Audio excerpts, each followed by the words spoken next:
Cando o lume avanza, o reloxo comeza a contar cara atrás.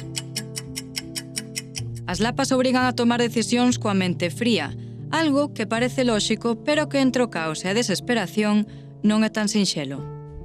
Ben, o peor que nos pode pasar nun incendio é, aquí en todo o mundo, é pornos nerviosos, non?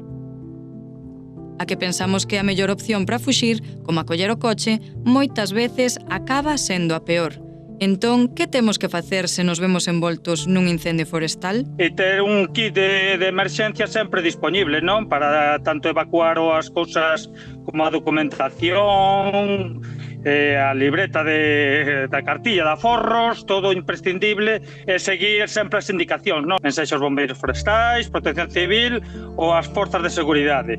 O de Almería xa o lume rexistrado máis tráxico da historia da Andalucía. Sorprendeu nas estradas a moitos que trataban de fuxir e algúns deles non o conseguiron.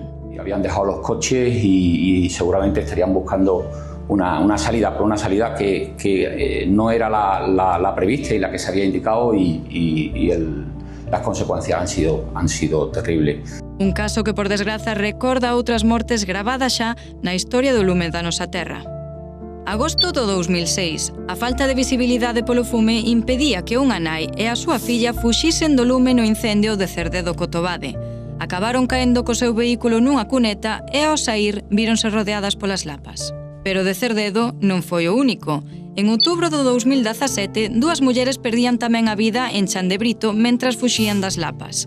Quedaran como cada domingo para ir xogar as cartas, pero foron sorprendidas polo lume.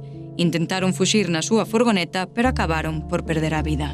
Chandebrito, Cerdedo-Cotobade, nomes que quedaron gravados na nosa memoria porque houve un momento